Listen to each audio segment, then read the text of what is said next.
Today, I'd like to talk about the power of lore, and just how important this aspect of storytelling is when creating monsters. From the tragic and terrifying to the horrid and heartbreaking, this, my friends, is how lore makes monsters. So let's bow in and get started.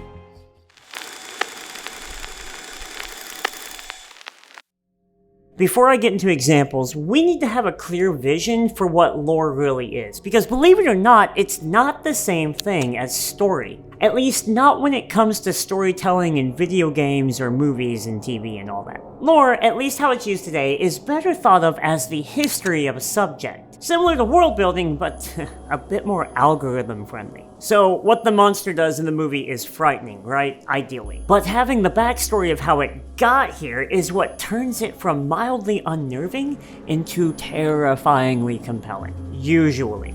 It's important, I know I say that a lot, but I'm actually going to do something with that point at the end of the video. Trust me, it's all coming. Full circle of life. Case in point, my friends. This is a picture of a chimpanzee. Now if I tell you his name is Travis, suddenly this becomes horrifying. If you don't know what I'm talking about, look it up with Safe Search. And just as a complete disclaimer, I'm gonna be spoiling the absolute hell out of all of these movies here, so this is your last chance to get out of this particular horror movie in 3, 2, 1...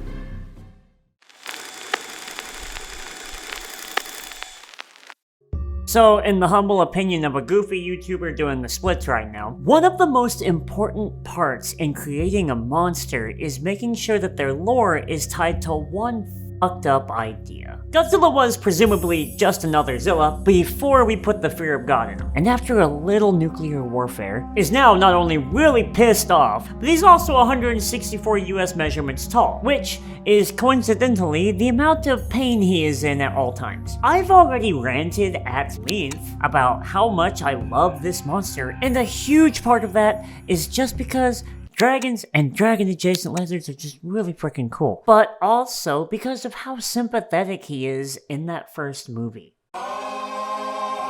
It turns out that making your monster a victim as well not only makes them that much more sympathetic, but also a lot more relatable. And you know what? If I'm gonna be reusing topics and taking advantage of sympathetic movie monsters, I may as well bring up the ghost children from Five Nights at Freddy's. Yeah, they're victims, but they're also monsters. It's 2023, guys. They can be two things. If the story of Five Nights at Freddy's 1 were an article of clothing, it may as well just be a top hat, because this game is bare ass. Like, there is nothing there. But the real gold is in the lore of the monsters. Murdered children get their corpses stuffed into an animatronic and possess them.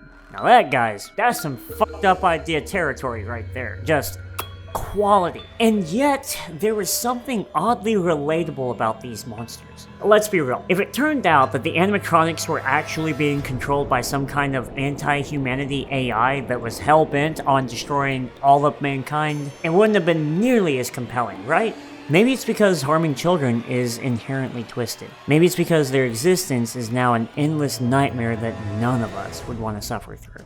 Like a summer in Texas. But I think it's because the game puts the player in charge of finding their lore. Think about it. You have to go out of your way in that first game to find all of this history, which makes you invest your time, your energy, and your heart rate. The player is the one in charge of being the driving force behind discovering their lore. Because if you ignore it, it feels like all of their deaths went completely unheard. So, what if you not only couldn't ignore the lore, but had to play an active part in hunting down and ending the monsters themselves?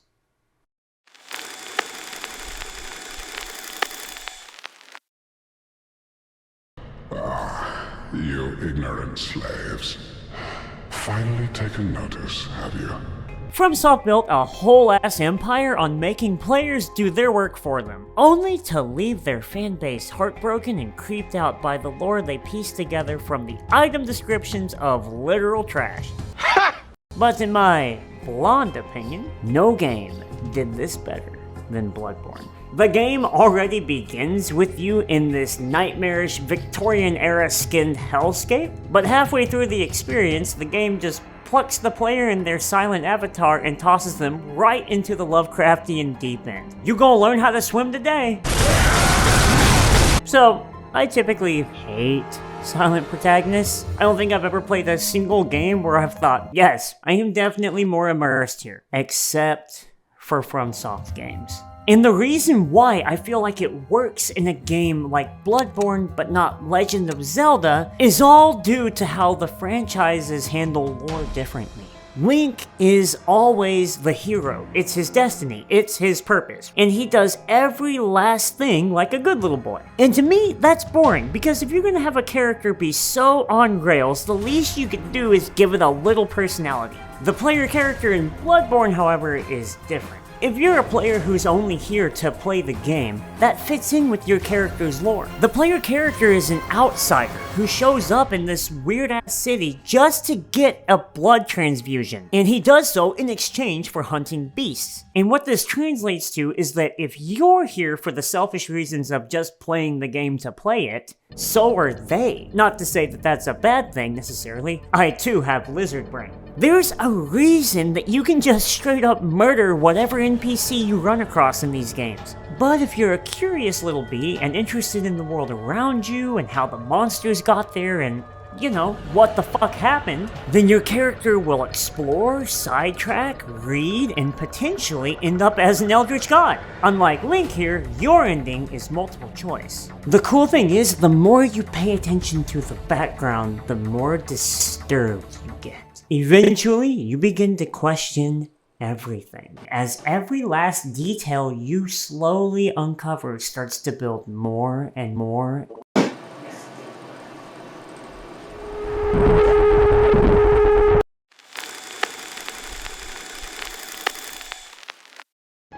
So, analog horror gets its own segment, simply based on the fact that it is a genre built on the internet's fascination with horror and lore, or as I like to call it, lore.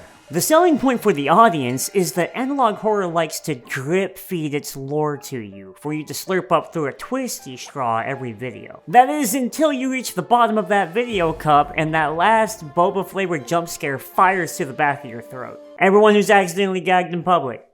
Y'all know what I'm talking about. Analog horror likes to use a world that's similar enough to ours, but with just a few fucked up differences here and there to really sell you on the experience. My personal favorite is the Godzilla suit incident, created by Unknowingly here on YouTube. And it's not my favorite because Godzilla content go burr. It's because this particular Goji content make me go burr. Like from chills. The series highlights the making of the first Godzilla movie, but the Too Scary Didn't Watch, or TSDW, is that when the guy put on the suit, somehow he mutated into it, and when they tried to pull him out, they tore his skin off with it. From here, the actor starts to talk about all kinds of crazy shit, like becoming one with the monster, and attacking and nearly killing his co-stars. It's all so genuinely unsettling, but I think the reason it appealed to me so much is because I just love how blurry the line gets between man and monster. The coolest part about using lore for your monster is that it's not entirely horror. It applies to anything with monsters in it. So let's use my personal favorite example now.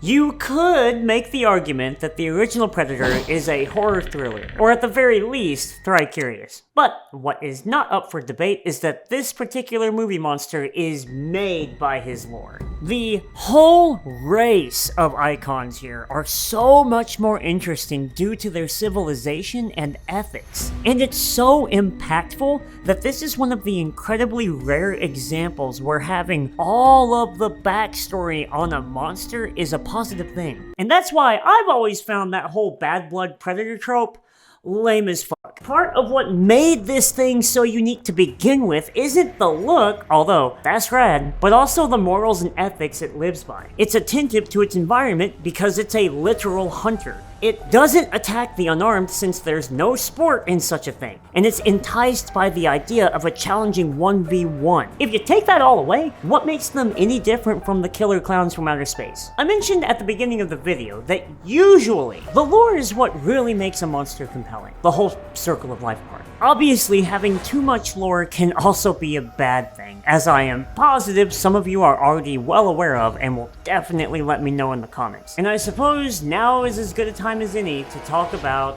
Alien. And even though the Alien is my favorite movie monster of all time, I gotta admit, it's the perfect example of what happens when your lore trashes your franchise. I'll do the fingering. But unfortunately, that topic is so girthy, I'm gonna save it for the sequel to this video. How lore breaks monsters, which I've already started working on. And with any luck, it'll be out soon. With all of this being said, thank you so much for watching. Every second of your watch time is equal to a wealth of support, my friend, and I genuinely can't quantify how much it means to me. If you feel like sharing any more support or love for the channel, feel free to do so down below. I really love hearing from you guys, and I try my best to answer every comment I get, and I absolutely adore it when you guys get involved in the conversation too. Please give me more of your own thoughts. You got any more franchises I should look into? Because I am always down for more material. Once again, guys, thank you all so much for watching, and I hope you are having a wonderful life and a wonderful holiday. But until next time, I'm bowing out. See you all later.